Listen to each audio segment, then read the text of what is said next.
Mardin'deyiz. Eski Mardin'in merkezindeyiz. Şu an arkamda gördüğünüz bu yapıyı inşa ettiren adam aslında Mardin şehrini kuran adam. Şimdi biz tabii Mardin çok tarihi bir şehir olunca tepede kale var, kale etrafında şehir var. Sanıyoruz ki ilk çağdan beri Mardin şehri burada böyle vardı. Hayır, Mardin şehri yoktu. Kale hep vardı tarihten bu yana. Hep bir garnizondu, karakoldu. Askerler vardı ama Mardin deyince ilk çağdan itibaren akla gelen şehir Dara bölgesiydi. Asıl yerleşim, sivil hayat. Peki bu Mardin'i buraya kimler kurdu? Müslümanlar bu bölgeye geldiler ve bu bölgeye geldikten sonra burayı kurmuş oldular. İşte onu kuran adamdan sizlere bahsetmek istiyorum. Kimdi bu adam? Bu adam Artuk Bey'in oğlu, Hasan Bey'in oğlu Emir Yakut'tu. Emir Yakut. Normalde Artuk Bey Kudüs'e gitti ve Kudüs'e gittikten sonra orada Melikşah'ın oraya gönderdiği, muhafaza etsin dediği Atsız Bey'e yardım eden kendi erkek kardeşi Tutuş vardı. Tutuş'un 2 tane oğlu Rıdvan ve Dukak. Rıdvan ve Dukak o bölgeyi Artuk Bey ile beraber yönetiyorlardı. Artuk Bey ölünce de Artuk Bey'in oğlu Sökmen'le beraber yönetmeye çalıştılar. Maalesef 1099'da 1. Haçlı Seferi oldu. Kudüs Haçlıların eline geçti. Bütün o bölgeler Haçlıların eline geçti. Onlar da Halep bölgesine çekildiler ve o bölgeyi korumaya, muhafaza etmeye, birlik altına almaya çalıştılar. İşte bu birlik altına alma olayında en ciddi muvaffak olan kişi Artuk Bey'in oğlu Sökmen Bey'di. Tutuş'un oğlu Dukak ve Rıdvan'la işbirliği yaparak bu birlik içerisinde yürürlerken yanında, Sökmen'in yanında kardeşi Hasan'ın oğlu Emir Yakut da vardı. Bu birlik ve beraberliği oluşturma sırasında Musul'a doğru ilerlediler.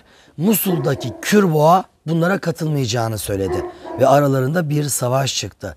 Savaşı maalesef kaybettiler ve Artuk Bey'in oğlu Sökmen Bey ve yanındaki yeğeni Emir Yakut esir düştü. Halbuki bu esaret neticesinde Artuk Bey'in karısı Sultan Alparslan'ın kızı olaya müdahil oldu. Nihayetinde Artuk Bey'in karısı olan Alparslan'ın kızı Emir Yakut'un da babaannesi oluyordu. Ve Kürboğa'ya haber gönderdi. Torunun serbest bırakılmasını istedi. Kürboğa bu emre itaat etti ve Emir Yakut serbest bırakıldı.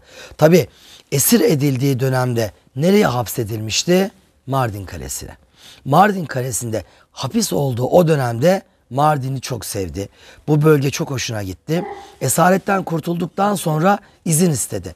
Ben kalenin altında bir şehir kursam, yanımdaki Türkmenlerle buraya yerleşsem ve burada ticaretle meşgul olsam olur mu? Olur dediler, izin verdiler. Ve işte Mardin şehrini ilk kez Emir Yakut kurdu. Mardin Kalesi'nin altına şehri kurarken de kendi adıyla buraya işte bu görmüş olduğunuz Emir Yakut medresesini yaptırmış oldu. Bir süre sonra kaleyi ele geçirdi ve bu bölgeye tamamıyla hakim oldu. Normalde Artuk Bey'e Sultan Alparslan ve oğlu Melikşah Mardin ve civarını vaat etmişlerdi. Ama yaptığı vazifelerle buralara hakim olup buraları yönetememişti. Ama torunu Emir Yakut buraya hakim oldu ve Mardin şehrinin kurucusu oldu.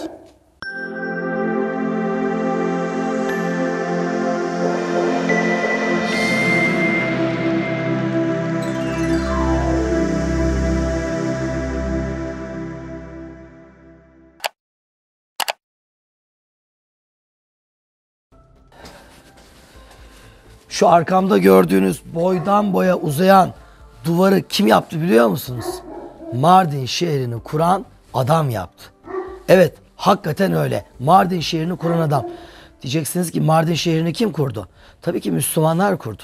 Mardin şehri Müslüman Türkler tarafından kurulmuş bir şehirdir. Ya Tayha Bey, Mardin çok eski, çok tarihi. Tarihi ilk çağlara kadar gitmiyor mu? Gidiyor da Mardin Kalesi normalde ilk çağdan beri bir garnizon kaleydi. Burada hep asker vardı. Romalılar da burayı garnizon olarak kullandılar. Ama o ilk çağın Mardin yerleşimi şu anki Mardin değil, Dara bölgesiydi. Oraya gidin, hakikaten ilk çağa kadar giden muhteşem bir şehir görürsünüz. daraydı. Burası hep askeri bölgeydi. Kalenin altı, o tepe bomboştu. İşte o kalenin altındaki tarihi Mardin şehri aslında bu bölgeye gelen Artuklular tarafından kuruldu. Buraya Emevisi, Abbasisi de geldi. Ama orayı hep garnizon olarak kullanmış oldular. Peki bu iş nasıl oldu? Bu iş Sultan Alparslan'ın Kudüs'ü kurtarmak üzere Atsız Bey'i Kudüs'e göndermesiyle başladı. Atsız Bey Kudüs'e gitti. Kudüs'ü kurtardı. Kimden kurtardı? Fatimilerden kurtardı. Asıl hedef Kahire'ydi. Kahire'yi alamadı. Orada zor duruma düşünce bu kez Melikşah erkek kardeşi Tutuş'u gönderdi. Kime? Atsız Bey yardım etsin diye. Bu arada Artuk Bey gönderildi Kudüs'e. Atsız Bey yardım etsin ve Sünni İslam'ın hakim olduğu Kudüs'e Şiiler, Fatimiler gelemesin diye. İşte ne olduysa ondan bir süre sonra oldu. O bölgede bulunan ve ittifak eden Tutuş ve Artuk Bey bir süre sonra vefat ettiler. Tutuş tabi abisinin oğluyla çarpıştı. Esir düştü, öldürüldü. Artuk Bey Kudüs'te eceliyle öldü. Kudüs ve bölgesi kime kaldı? Melikşah'ın kardeşi Tutuş'un oğlu Rıdvan ve Dukak ile Artuk Bey'in oğlu Sökmen'e kaldı. Onlar o bölgeyi yönetmeye, korumaya çalışırlarken 1098'de Fatimiler geldi. 1099'da Haçlar geldi. Kudüs'ü kaybettik. Böylece bu üçlü ittifak Kudüs'ten yukarıya Halep'e doğru kaydı. O bölgeyi kurtarmaya, bir arada tutmaya çalıştılar. Bir araya tutmaya çalışırlarken başarılı da oldular. Antakya'daki Frenklerle savaştılar ve Musul'daki Kürboğa ile mücadele ettiler. Maalesef bu mücadele sırasında esir düştüler. Esir düşen kim? Artuk Bey'in oğlu Sökmen Bey, Sökmen Bey'in kardeşi Hasan'ın oğlu Emir Yakut. Yani bu videonun kahramanı olan adam, Mardin'i kuran adam, şu sırtımı yasladığım duvarı yaptıran adam, Artuk Bey'in oğlu, Hasan Bey'in oğlu Emir Yakut. Bu arada bu videoda hiç duymadığınız bir bilgi daha vereyim size. Artuk Bey'in karısı kim biliyor musunuz? Sultan Alparslan'ın kızı.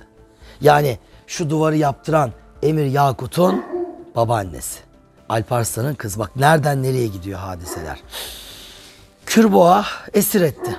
Ve esir edilen Emir Yakut, yani Alparslan'ın kızının torunu, aynı zamanda Artuk Bey'in torunu Hasan Bey'in oğlu Mardin Kalesi'ne hapsedildi. Hapis olduğu o yıllarda tabii ki kaleyi gördü, kalenin altındaki o ortamı gördü. O bölgeyi çok sevdi.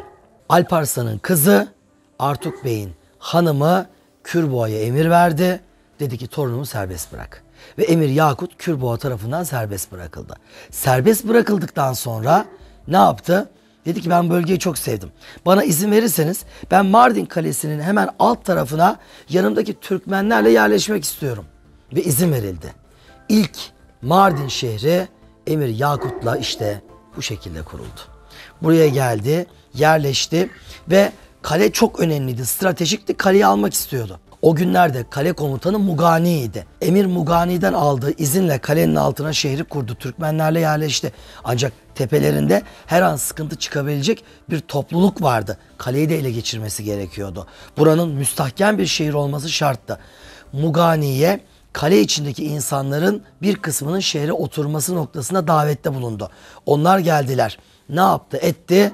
Kale komutanlarından birkaç tanesi kaleden çıktıklarında onları esir etti ve bunları kısas olarak Mugani'ye sundu. Ölüm tehdidinde bulundu ve nihayetinde kalenin kapılarının kendisine açılmasını sağladı. Artık Mardin Kalesi de altında kurduğu şehirde Emir Yakut'un emrindeydi. Normalde bu bölge zaten Artuklu sülalesinin hakkıydı. Alparslan ve oğlu Melikşah bu bölgeyi Artuk Bey'e vaat etmişti. Ama garibim Artuk Bey Malazgirt sonrası önce Amasya'ya gönderildi. Yok Arabistan'daki Ahsa'ya gönderildi. Yok Diyarbakır'ın fethine katıldı. Yok Kudüs'ün kurtuluşuna yardımcı oldu derken vaat edilen bu topraklara bir türlü gelip ülkesini kuramamıştı. Bu iş onun torunu Emir Yakut'a nasip oldu. Bu şehri kuran Emir Yakut buraya çok güzel eserler verdi.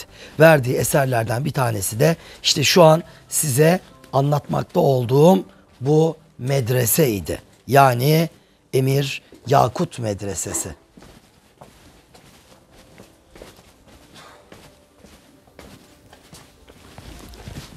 Evet, gelin şöyle bir çıkalım.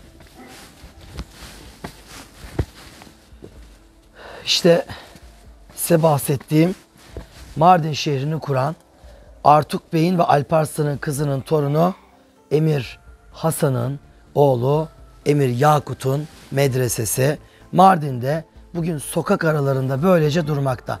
Az yukarımızda Hatuniye Medresesi var.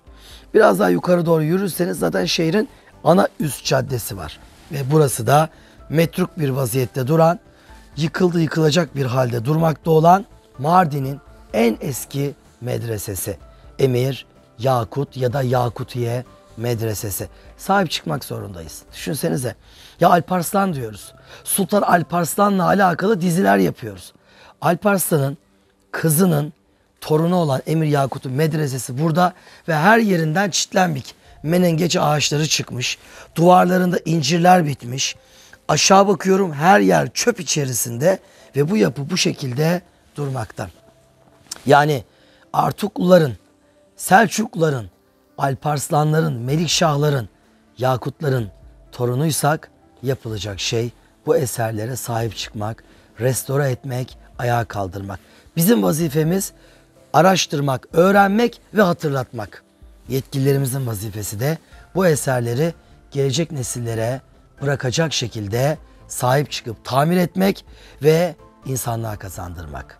Heyecanla, merakla bekliyoruz.